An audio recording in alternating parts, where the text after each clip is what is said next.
Assalamualaikum warahmatullahi wabarakatuh. Kembali lagi bersama saya Rahmat Agus Setiawan, NIM 18130310026.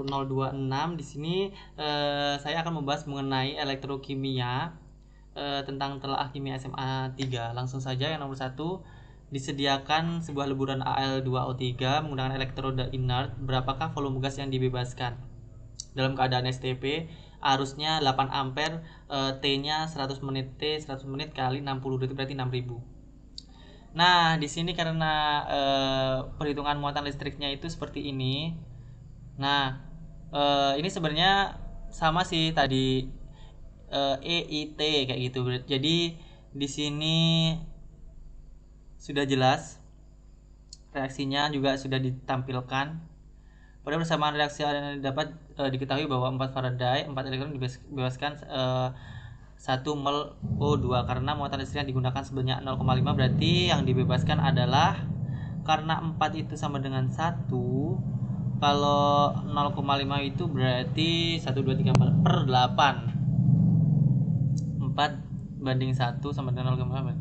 Ini berarti per 8. Kalau ini kan 1 per 2 berarti per 8. Berarti 0,125 mol. Lalu STP-nya 22,4. Jadi dikalikan aja, berarti 2,8 liter. Oke, itu nomor 1. Yang nomor 2, satu percobaan 0,01 mol krom diendapkan ketika 0,056 mol elektron dilewatkan satu elektrolit yang mengandung krom. Apakah elektrolit yang digunakan? Kita mencari bukan AR-nya, mencari biloxnya. Jadi di sini kita cari dulu mol elektronnya, itu sudah ketemu 6 mol elektron. Caranya itu adalah dibagi seperti itu.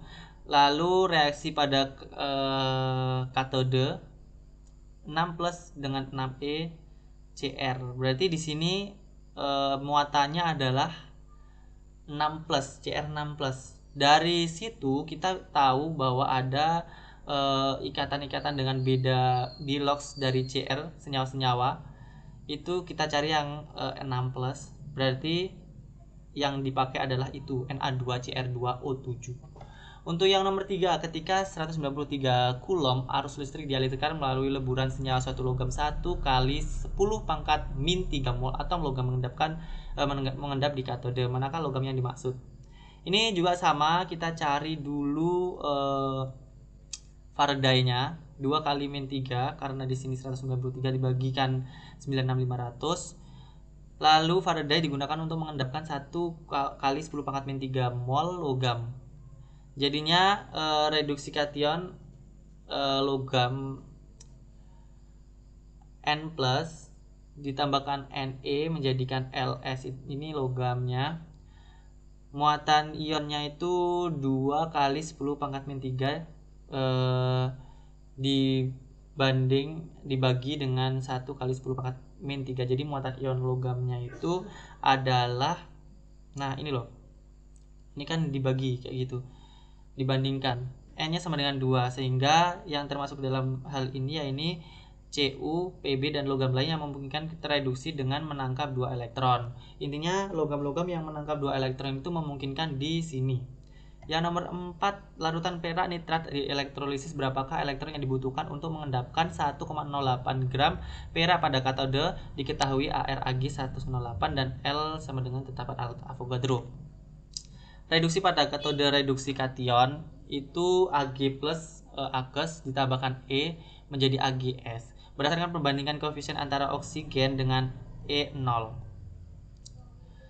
Jumlah E sama dengan jumlah mol Ag. E sama dengan ini sama.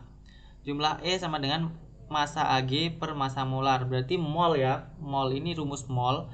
Berarti 1,08 dibagikan 108 gram per mol. Ini mol elektronnya itu 0,01. Nah, jumlah elektronnya itu sama dengan jumlah mol elektron kali L.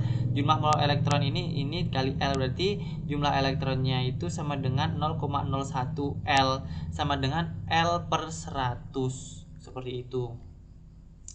Untuk yang nomor 5, bahan yang digunakan sebagai elektrode pada sel aki, jelaskan reaksi yang terjadi. Aki disusun dari lempeng timbal Pb dan timbal oksida PbO2 yang dicelupkan dalam larutan asam sulfat H2SO4.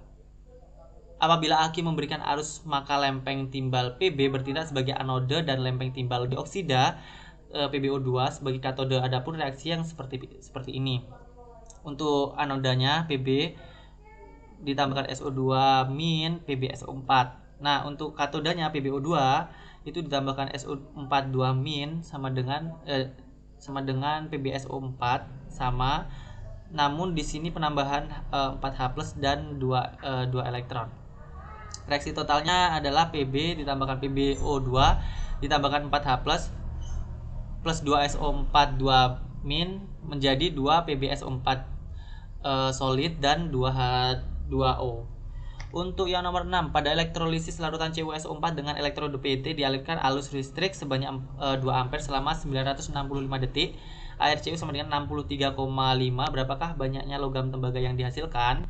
Tinggal kita masukkan ke dalam WEIT per 96500.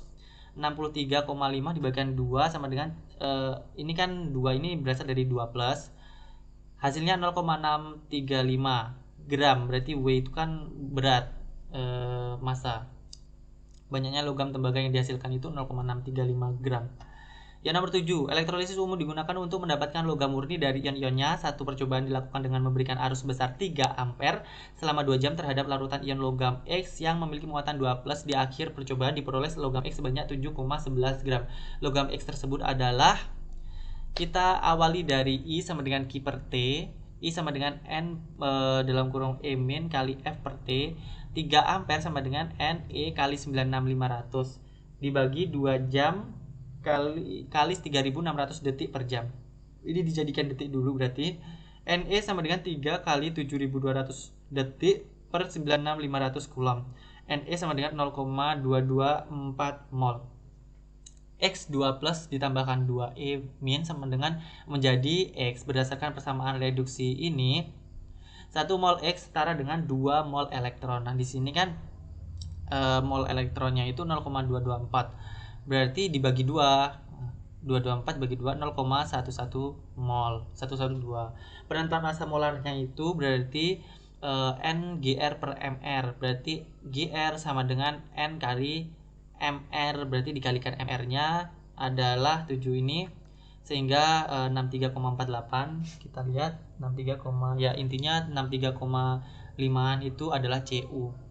Yang nomor 8, jelaskan reaksi yang terjadi dalam pengosongan dan pengisian aki. Reaksi pengosongan aki, reaksi pada saat aki digunakan. Ini adalah seperti ini. Anode dan katode berubah menjadi zat yang sama, yaitu PbSO4. PbSO4 yang terbentuk jika dibiarkan akan menutup kedua elektrode yang berupa kristal putih. Ketika permukaan kedua elektrode sudah tertutup endapan PbSO4, maka tidak terdapat selisih potensial. Dikatakan aki sudah habis setrumnya dan tidak bisa digunakan lagi tentunya.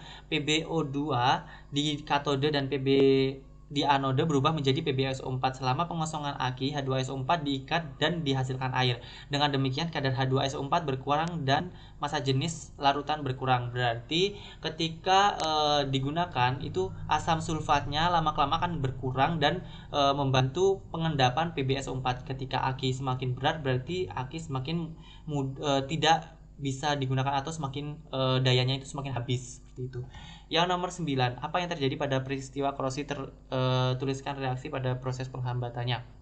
Korosi ini adalah pembentukan logam oksida dari baik yang mostly besi sih. Jadi anodanya itu besi menjadikan menjadi Fe2+ dan 2 elektron. Katodanya itu oksigen karena terpapar langsung dengan oksigen, ditambahkan H2O plus 4E menjadi 4OH min. Reaksi totalnya Fe ditambahkan 2H2O menjadi Fe2 plus menjadi 4OH. Nah, kenapa saya bilang pembentukan oksida? Karena di sini Fe2 plus yang dihasilkan itu berangsur-angsur akan dioksidasi membentuk Fe3 plus. Sedangkan OH min akan bergabung dengan elektrolit yang ada di dalam alam dengan ion H plus dari terlarutnya oksida asam, yaitu SO2 atau NO2 dari hasil perubahan dengan air hujan. Dari hasil reaksi di atas akan dihasilkan karat dengan rumus senyawa Fe2O3X H2O, kayak gitu. Yang nomor 10, coba rancang percobaan untuk elektroplating dengan menggunakan skema gambar berikut. Kita lihat di sini electroplating itu adalah dia melapisi logam dengan logam lainnya. Nah, besi akan dilapisi dengan tembaga. Katodenya adalah besi, anodenya adalah tembaga, dan elektrolis adalah sebagai tembaga sulfat. Yang pertama itu bersihkan besi dan tembaga dengan menggunakan amplas. Yang kedua biar mudah merekat. Yang kedua itu pengukuran massa awal logam besi dan tembaga. Yang ketiga hubungkan logam Fe dan Cu dengan penjepit yang sudah dihubungkan dengan sumber arus. Logam Fe dihubungkan dengan kutub negatif, logam Cu dihubungkan dengan kutub positif. Yang keempat, melakukan proses pelapisan dengan tembaga Cu dengan cara mencelupkan sebagian besi dan tembaga ke dalam larutan elektrolit CuSO4. Setelah besi dilapisi dengan tembaga, selanjutnya dibersihkan dengan air untuk menghilangkan sisa-sisa larutan dari proses lapisan. Yang keenam, pengukuran massa setelah proses electroplating sehingga didapatkan massa hasil pelapisan besi. Yang ketujuh, melakukan proses pelapisan dengan logam besi dengan perlakuan benda kerja yang dilapisi tembaga untuk variasi waktu mulai 2 menit, 4 menit dan 6 menit. Rentang waktu 2 menit. Nah, di sini untuk mencari tahu seberapa besar logam tembaga melapisi logam besi kayak gitu. Itu saja untuk LKM yang kelima, Telah Kimia SMA 3. Terima kasih sudah menonton dan assalamualaikum warahmatullahi wabarakatuh.